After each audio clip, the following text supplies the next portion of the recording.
One side hides scars, the other stares at us nightly. What's the moon not telling us, and why are we only seeing half the truth? For decades, scientists have wondered why the near side, the one we see from Earth, is darker and smoother while the far side is lighter, heavily cratered, and rougher. The near side is filled with dark volcanic plains called maria, created when massive lava flows reshaped the surface billions of years ago. But those lava seas never reach the far side. Why? A recent NASA study from the Grail mission offers a compelling explanation. Deep inside the moon, one hemisphere might be significantly warmer than the other by as much as 170 degrees Fahrenheit. That might not sound like much on a cosmic scale, but even a 2 to 3% change in the crust's flexibility is enough to change everything. The hotter side would be more plastic, more prone to volcanic activity, and more likely to crack open and flood with lava. The cooler side, it stayed rigid, preserving its battered, cratered surface. This kind of internal imbalance couldn't happen on Earth, where a molten core keeps heat and pressure evenly distributed. But the moon is geologically quiet. It has no active core, no strong magnetic field, and little internal movement. Instead, it holds pockets of heat, remnants from its formation, or hotspots created by the slow decay of radioactive elements like thorium. These hotspots may have shaped the very face we look at today. Other theories add layers to this mystery. Some scientists believe Earth's early gravity pulled molten material toward the near side. Others suggest the moon once had a tiny twin that collided and merged unevenly, thickening the crust on one side. All of these factors may have played a role, but one thing's clear. The moon is far from a simple, frozen rock.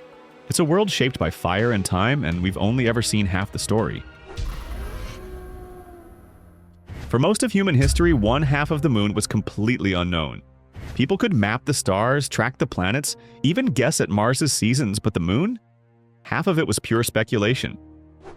That veil was finally lifted in 1959 when the Soviet Luna 3 probe sent back the first photographs of the far side.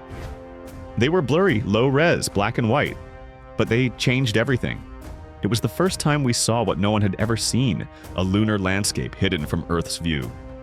Those early images sparked a race, not just in spaceflight, but in lunar science. Suddenly, we weren't guessing anymore. Over the following decades, satellites and probes began mapping the moon's far side in high detail. Yet, despite the images, no lander had ever touched down there. Until 2019. That year, China's Chang'e 4 made history by performing the first soft landing on the far side. It wasn't easy. Direct communication with the lander was impossible from Earth. So China launched a separate relay satellite, Quirks, to float beyond the moon and beam back data. The mission worked flawlessly. The rover Yutu-2 began exploring the Von Karman crater, part of the massive South Pole Aitken Basin. Down there, the terrain is wilder than anything on the near side, ridges, jagged rocks, and shattered regolith. Yutu-2's findings revealed unexpected minerals like olivine from deep beneath the crust, and even signs of ancient volcanic glass beads buried under the surface. The far side isn't just about mystery anymore, it's a laboratory. A place untouched by Earth's radio signals, perfect for telescopes and future science outposts. And thanks to missions like Chang'e 4, that once hidden half of the moon is no longer out of reach. It's wide open and waiting. The moon may look like a cold, lifeless rock, but sometimes it shakes. Literally. During the Apollo missions, NASA astronauts placed seismometers on the lunar surface. What they discovered was unexpected. The moon has its own version of earthquakes. They're called moonquakes, and they come in several types, some mild, others powerful enough to rattle entire regions. Unlike Earth's tectonic tremors, moonquakes can last up to 10 minutes, far longer than anything we experience here. That's because the moon lacks water and a soft crust, so the energy doesn't dissipate as easily. The vibrations just bounce around inside like sound waves in a hollow shell. It was Apollo 12's seismometer that picked up a shock so intense, the moon rang like a bell, a phrase that launched 1,000 conspiracy theories. There are 4 types of moonquakes: deep quakes from hundreds of miles below, shallow quakes closer to the surface, thermal quakes from drastic temperature shifts, and vibrations from meteorite impacts. The most dangerous are the shallow ones. Some registered over magnitude 5.5, strong enough to damage any future lunar base. What causes these tremors on a world thought to be geologically dead? Some are triggered by Earth's gravitational pull. Others may stem from the slow cooling and shrinking of the moon's core, which causes the crust to crack and shift. Fault lines and scarps found across the surface are evidence that the moon is still creaking under its own weight. These quakes aren't just scientific curiosities, they're warnings. Any plans for lunar colonies must account for a world that moves beneath its surface, sometimes violently. The moon may be quiet, but it's not done shifting. Not yet. Buried on the moon's far side is a scar so massive it really just defies belief. It's called the South Pole Aitken Basin, and it stretches over 1,600 miles wide and up to 5 miles deep. That's actually larger than the state of Alaska. You could fit the entire Grand Canyon inside it and still have space left over. This isn't just the moon's biggest impact site. It may be the largest confirmed impact crater in the entire solar system. Formed over 4 billion years ago by an asteroid slamming into the lunar surface, the basin holds clues to the moon's violent youth. The impact was so powerful that it may have punched through the crust and exposed parts of the lunar mantle. This gives scientists a rare look beneath the moon's surface without having to drill. But you know, this isn't just an old hole in the ground. It's a place of active interest. China's Chang'e 4 mission landed in a smaller crater inside this massive basin, and it's been sending back data that could change everything we thought we knew about lunar geology. Yutu-2, the rover, found minerals never seen on the surface before, like low-calcium pyroxene and olivine, hinting at deep interior origins. The basin also sits near the moon's south pole, a region full of shadowed craters, strange magnetic fields, and potential resources. That's why future missions, including NASA's Artemis program, are targeting this area for exploration. If we're going to build lunar bases or mine the moon, this ancient crater might be where it all begins. For decades, the moon was thought to be bone dry. Then in 2009, when NASA's Elk Cross mission slammed a rocket booster into a permanently shadowed crater near the South Pole. And what came flying out changed everything water ice. Not a lot, but enough to prove a major point. The moon isn't dry. It's hiding ice, locked in the coldest, darkest places it has. Some of these shadowed craters haven't seen sunlight in billions of years. Temperatures there drop to minus 400 degrees Fahrenheit, cold enough to trap and preserve ice for eons. That ice isn't just a scientific curiosity. It could become drinking water for astronauts, oxygen for breathing, and hydrogen for rocket fuel. In short, lunar ice could be the key to staying on the moon and even reaching Mars. NASA, China, India, and private companies are now targeting the moon's poles for exploration. Rovers and orbiters are mapping the ice from above, identifying the richest pockets. But getting to it won't be easy. The terrain near the poles is jagged, steep, and constantly in shadow. One wrong step, and a rover could vanish into a frozen pit of darkness. Still, the potential is just too great to ignore. NASA's upcoming Artemis missions are heading straight for these icy regions, with plans to land humans on the moon's south pole for the first time. If they succeed, it won't just be another footprint in the dust. It'll be a turning point. Lunar ice could fuel the next era of space travel. Across the moon's surface are these strange, swirling shapes, pale, ghostly trails that loop and curl across craters and plains. They look kind of like brushstrokes from an artist's hand, but honestly, no one knows exactly how they got there. These are lunar swirls, and they remain one of the moon's weirdest and most beautiful mysteries. One of the most famous examples is Reiner Gamma, a bright, spiral-shaped formation visible even from Earth with a decent telescope. It stretches for dozens of miles, as if the moon itself had been scraped by some cosmic tool. Yet there's no elevation change, no crater, no sign of an impact. Just a bright smear over the gray. Even more puzzling is their connection to magnetic fields.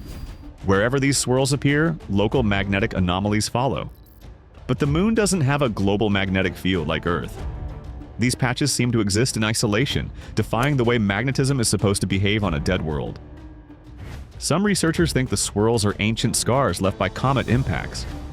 Others believe they're caused by charged solar particles being deflected by underground magnetic shields, preserving the lighter soil beneath and leaving those swirling designs.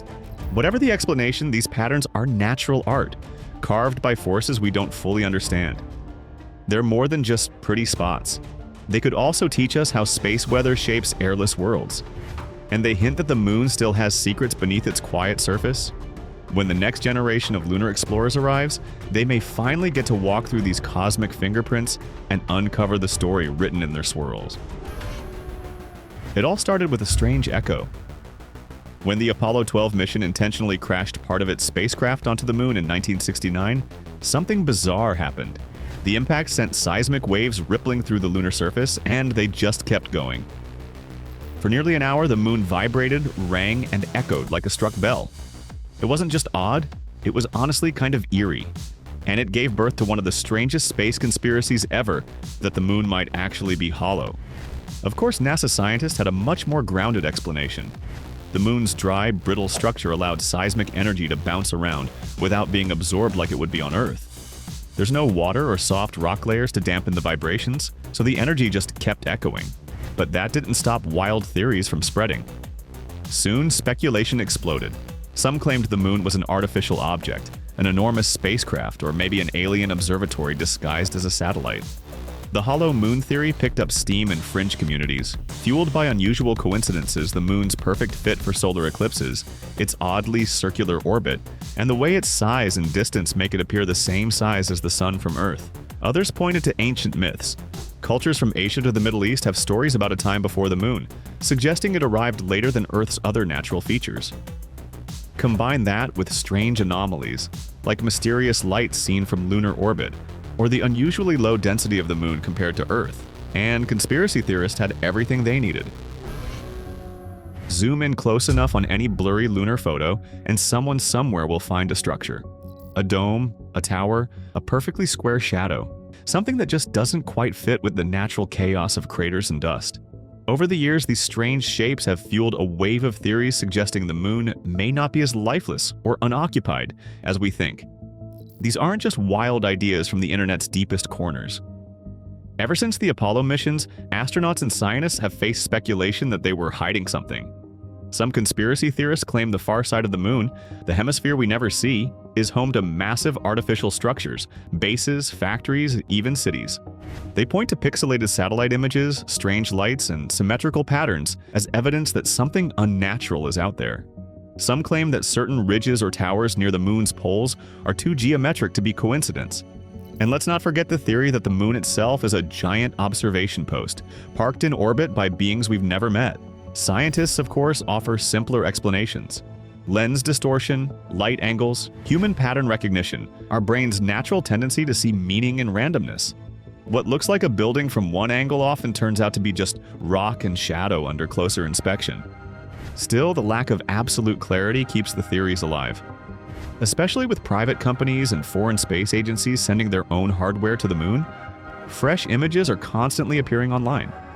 And with AI tools now enhancing low-resolution photos, old mysteries are being re-examined through a modern lens, sometimes adding more questions than answers. It looks harmless, just gray powder covering the moon like a soft blanket. But moon dust is no ordinary dust. Up close, it's a nightmare. Microscopic and jagged like broken glass, this dust clings to everything and wears down whatever it touches. It chewed through astronaut boots, damaged joints in spacesuits, and even shorted equipment during the Apollo missions. The problem is, the moon has no atmosphere or wind to weather down particles. So instead of smooth grains like sand on Earth, lunar dust remains sharp, abrasive, and electrostatically charged from constant solar radiation. It sticks to fabric, electronics, and even skin. Astronauts described it as smelling like burnt gunpowder and almost impossible to get off. Some brought it back into the lunar module by accident and reported sneezing fits and throat irritation, which today would raise serious safety concerns. Future missions are especially worried about it. Dust can clog ventilation systems, scratch visors, ruin filters, and coat solar panels, making long-term lunar stays much riskier than people realize.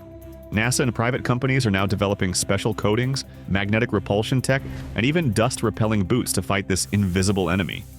And here's the kicker: lunar dust might be the most widespread hazard up there. It's everywhere, and there's just no escaping it. In the race to return to the moon, mastering the dust may be just as important as landing safely. The moon is silent, airless, and geologically quiet. But deep beneath that calm surface, there's a secret: it used to have a magnetic field.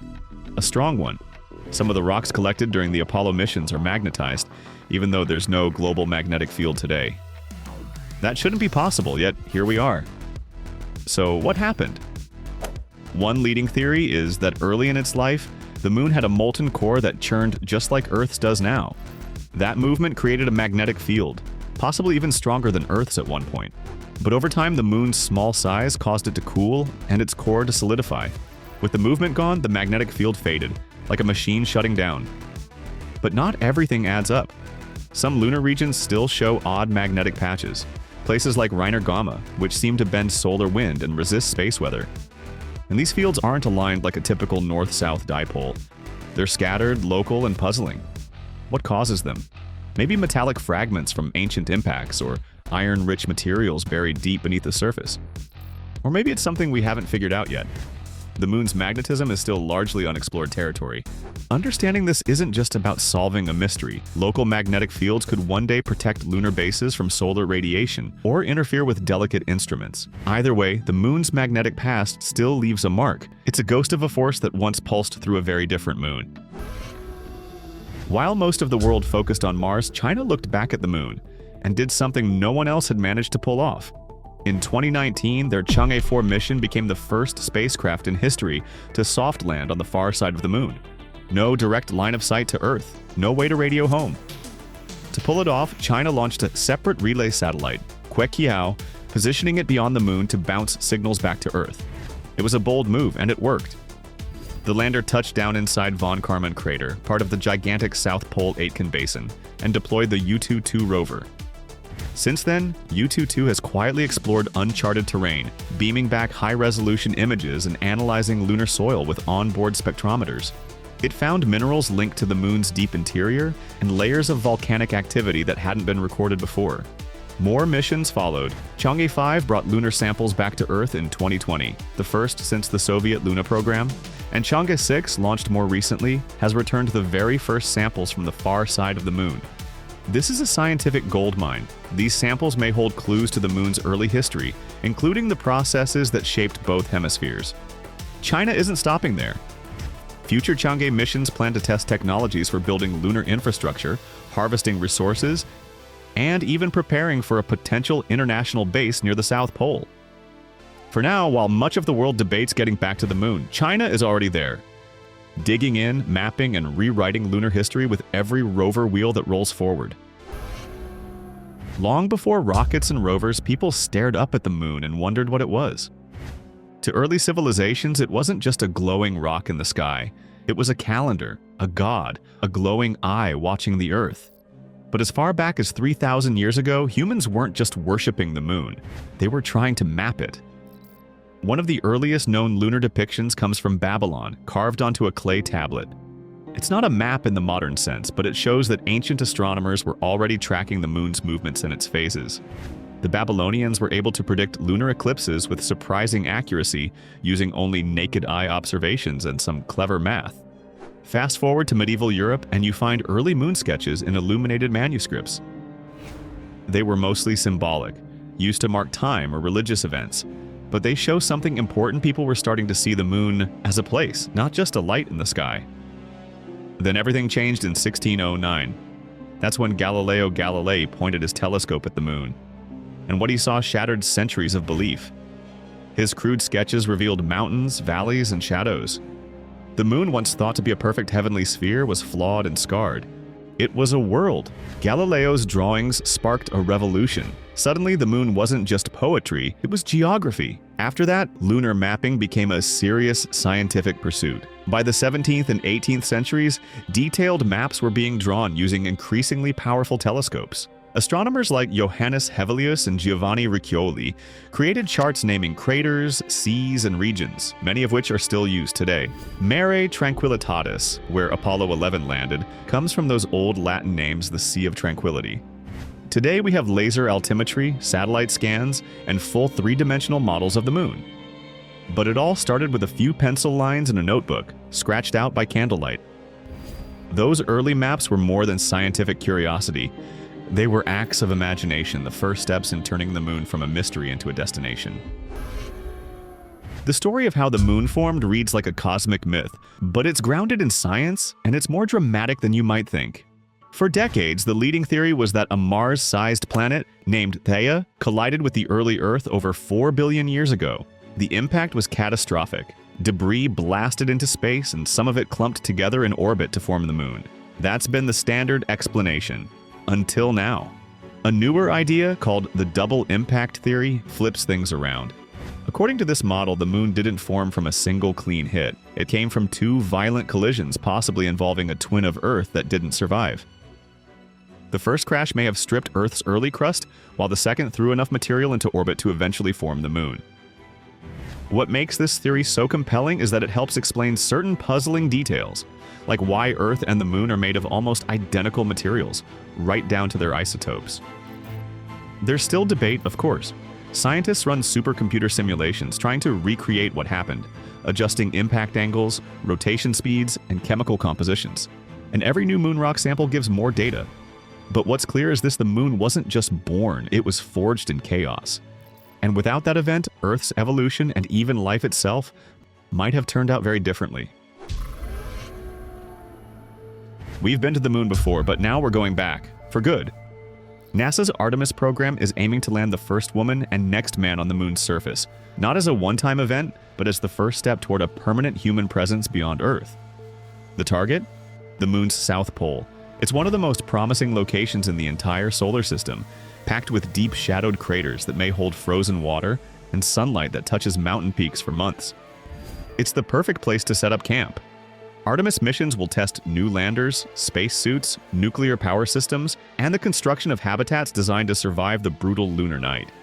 And it's not just NASA. Private companies, international partners, and emerging space agencies are already laying the groundwork for something bigger: robotic mining systems, three-dimensional printed habitats, and possibly a fuel depot that could launch missions to Mars. The moon is no longer just a goal. It's a gateway, a training ground, a blueprint for how humans can live on other worlds. Within a few years, the quiet gray surface may echo with footsteps again, not just for a moment, but for a future. And when that day comes, we'll finally stop calling the moon a destination and start calling it a second home. That's about it. Would you like to go to the moon? Write in the comments. For more useful information, watch other videos.